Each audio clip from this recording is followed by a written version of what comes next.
People are like, oh wow, Snow White flopped. Who is surprised? It's the most emotional experience that a person can go through to know that what they're working on is something that has reached a generation of people. Oh my God.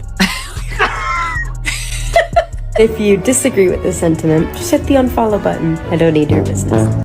Thanks. You know, I don't need your business. You know what? Maybe Disney does. Maybe you're a tool, you're a pawn in this film. You didn't write it. You didn't direct it. You have nothing to do with the creation of Snow White. Right. You should shut up and do the job. Yeah. Weird. Big mouth Rachel Zegler just got hit with another major embarrassment, and this time it's coming from The Simpsons. And I can only hope that despite my flaws, and despite my cracks and my breaks, and there are many of them, that at every premiere and everything I do, people will wait in line to see. In their upcoming episode, The Simpsons are going straight for the throat with a savage parody of Rachel and her Snow White disaster. It got destroyed at the box office. Here's the box office numbers. The Minecraft movie made $60 million on Saturday. Snow White made $2 million. In the upcoming episode of The Simpsons, the satire is sharp and the target is clear. They introduce a fake in-universe movie titled Snow Woke: The Reimagining, a parody so on the nose it leaves no room for subtlety. Far left-wing activists in Hollywood are turning on her, and Disney has canceled all of Rachel Zegler's appearances on their media platforms. Kind of tough. People are like, oh wow, Snow White flopped. Who is surprised? You cast arguably the least genuine, most out of touch and disliked person in her industry, and her industry is Hollywood. It's a not-so-gentle jab at Disney's attempt to rebrand the beloved classic Snow White with a more modern lens, and Rachel Zegler is front and center. Rachel Zegler just keeps making things worse with the Walt Disney Company.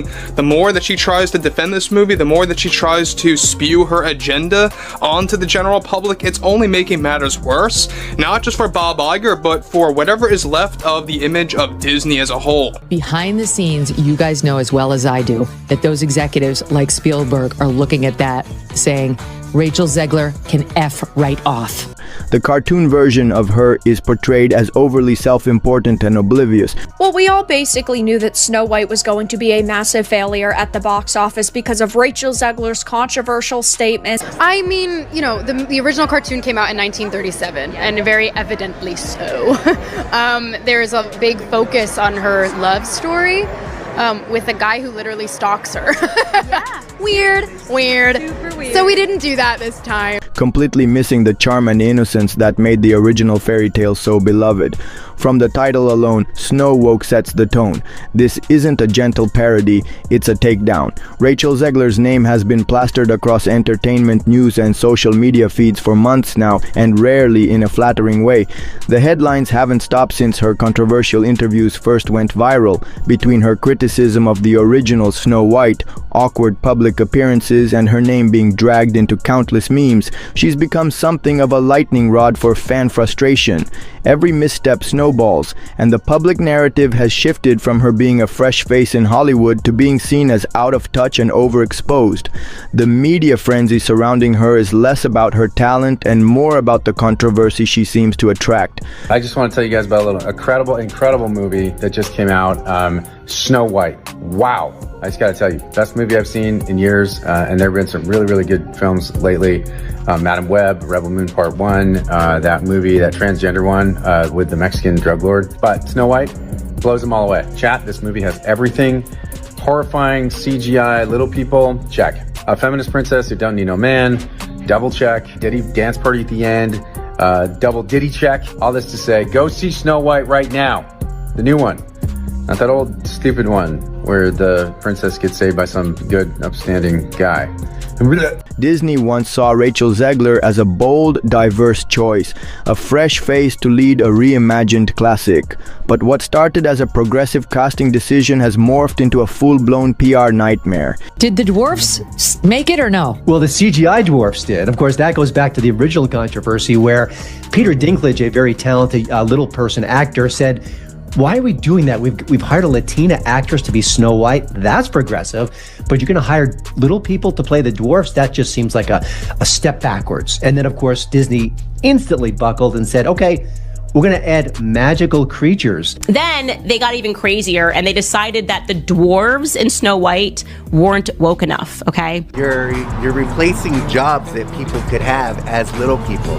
Snow White and the Seven Dwarfs, it's for dwarfs, you know? Instead of drawing new audiences, the casting became divisive. Many longtime fans felt alienated by her approach to the character and the film's tone. Disney bet big on Zegler to carry this legacy, but it's become increasingly clear that the backlash wasn't just about her casting, it was about her attitude, her interviews, and her seeming lack of reverence for the source material. I just mean that it's no longer 1937, and we absolutely wrote a Snow White that is not going to be saved by the prince. She's not going to be saved by the prince, and she's not going to be dreaming about true love. She's dreaming about becoming the leader she knows she can be. Yeah. Weird. The gamble didn't pay off. It backfired. Despite months of trailers, interviews, magazine spreads, and social media campaigns, the excitement around Snow White was underwhelming. When it finally hit theaters, the numbers told a grim story. Online, people were posting videos of themselves as the only ones in the theater during showings.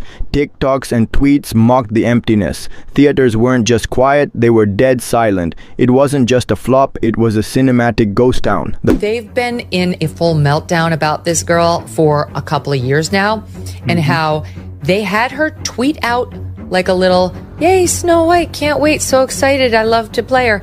And she did it and got like millions of views, and they were like, "Good job, Rachel." And then she, like minutes later, followed it up with, "And never forget, free Palestine." And isn't her co-star Jewish?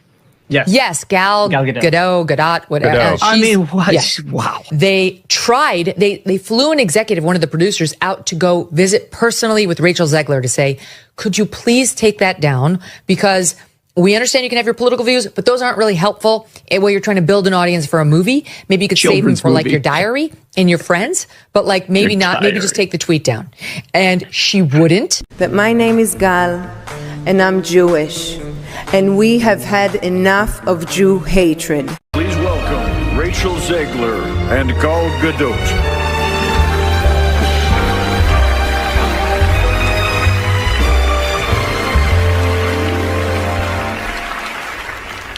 Visual effects push the boundaries of what we see on screen. Their work makes the impossible seem possible. With breathtaking ambition, they create magic that wraps its arms around our wildest imaginations. Here are the nominees for Best Visual Effects. The fan base that was supposed to embrace this new version simply didn't show up. Then came The Simpsons. The show that's built a legacy off making cultural commentary didn't hold back. In their Snow Woke episode, they roast everything from the film's themes to Zegler's public persona. It's not a background gag, it's the main plot. Rachel's character bans princes, lectures villagers, and smugly insists she's the hero of the story, only for the movie to bomb in Springfield's theaters. It's a brutal portrayal, but one that reflects how many in the audience now see her as someone trying too hard to be progressive, losing the magic in the process. Behind the scenes, insiders say Rachel Zegler was furious about the parody. What many in the industry saw as satire, she reportedly took as a personal attack. The mocking tone, the exaggerated personality, the humiliating failure scene, it wasn't just a cartoon jab, it felt like a culmination of every criticism she's faced. Say to those who are just kind of overly critiquing the film at this point, you've worked so hard on it. I'm getting on across. Hold on. Here. Yeah, hold on. All right. And for someone already under fire from fans and critics alike, this wasn't just another headline. It was a public humiliation she couldn't control. She's gone quiet, no posts, no statements, no interviews, just silence. It's hard to believe that not too long ago, Rachel Zegler was being hailed as the next big thing. After her performance in West Side Story, critics called her a revelation. She had the voice, the look, and the momentum. There would be a miscast in that sense. Instead, she gets her name from surviving a snowstorm. That audiences walk away from this film with an understanding of the true meaning of fairness, of what it means to be fair in this world. There is a message that's been carried on for almost 90 years now from the original animated classic. That is, fairness is what is within. Fairness is to do with your heart, the way you treat the people around you, and it has nothing to do with what you look like, and that's the misunderstanding between Snow White and the Evil Queen. I think it's such an important message, and the way that Disney has elevated it and brought it to this new audience is very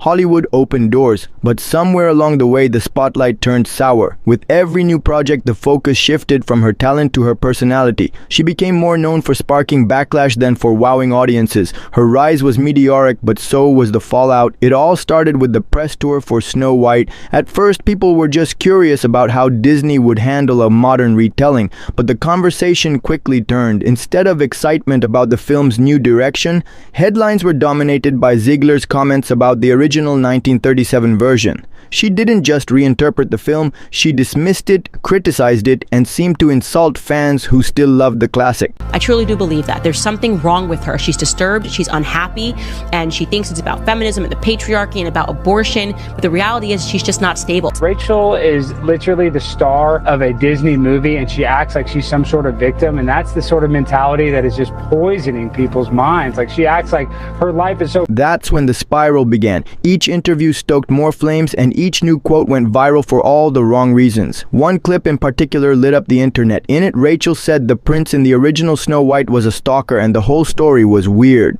That one moment became the center of a firestorm. To some, it was a fresh take, but to most, it felt like she was mocking a story that's meant a lot to generations of viewers. I am walking into Snow White, 2 p.m., now seating. Let's see how empty it is. I hope it's off the book we go. I hope. Sound like I hear a couple of people.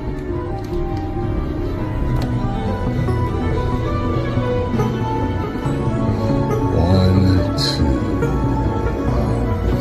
Okay. 2. And it didn't stop there. More interview clips surfaced. Each one seemed to push the same narrative. Rachel Zegler didn't just want to modernize Snow White, she wanted to tear the old one down. What followed was the internet coining a new term, girl boss Snow White. It wasn't said with admiration, it was sarcasm. Memes flooded Twitter, TikTok, Reddit. People mocked the new version of the character as preachy, joyless, and more focused on social commentary than fairy tale magic. Alex, what has been the reaction to Disney's latest expensive own goal? Well, the reaction has been absolutely horrible. It is the worst box office from a Disney live action remake that they've ever done. I mean, they're projected to lose between 200 and 400 million on this. The term stuck, and not in the way Disney hoped. Suddenly, what was meant to be empowering came off as arrogant. The fairy tale charm was gone, replaced by a character audiences didn't connect with. It wasn't just what Rachel was saying, it was how she was interacting with her co-stars. On red carpets and during press appearances, fans noticed the cold, distant vibe between her and Gal Gadot. At one event, they barely made eye contact. During their Oscars presentation, there was zero chemistry. Rumors flew that Gal was intentionally distancing herself from the drama. The movie is doing catastrophically. They spent $300 million and it currently has a 2.2 out of 10 rating on IMDb. The movie has a major identity crisis. This is just so typical of the left. The progressives always finding a way to find their way back to doing something not progressive. It's got extra musical numbers that are incredibly unnecessary that really add to that runtime. And let me go ahead and let you know that they're absolutely atrocious. Disney deleted Someday My Prince Will Come and made a modernized feminist alternative. I sat through the whole thing. This was really bad. It was extremely leftist on every political dimension. Racial politics, sexual politics, class politics, regime politics. Its narrative was cowardly. It was just awful. Behind the scenes, it didn't look friendly. And in Hollywood, optics are everything. If the cast doesn't gel, the audience feels it too. Through all of this, Disney said almost nothing. No strong PR pivot, no clarification, no public support or corrections. It was as if the studio decided to ride it out hoping the storm would pass, but silence became its own statement. Fans noticed, critics noticed, and the lack of action from Disney only made the backlash grow louder. It looked like they had no plan, no strategy, just a sinking ship and no one at the wheel. When Snow White finally hit theaters, it failed to connect. The box office was a letdown, reviews were rough, and the IMDb score tanked to a shocking 1.6. Online, fans actually celebrated the flop. Threads titled, "How Not to Market a Movie" filled Reddit. Then the Simpsons stepped in and did what they do best, locked the moment into pop culture forever. Their parody wasn't just a joke, it was a time capsule of everything that went wrong, immortalizing the mess for everyone to laugh at again and again. Now, Rachel Zegler has gone from breakout star to Hollywood's newest cautionary tale. Projects she was attached to have gone quiet. Casting calls no longer mention her. Rumors swirl of recasting and stalled productions. Even her personal life became tabloid fodder after her very public breakup with actor Josh Andres Rivera. The image Disney once hoped to build has cracked wide open. Whether she can come back from this is uncertain. Hollywood loves a redemption arc, but for now, Rachel Zegler isn't in a fairy tale. She's in the fallout.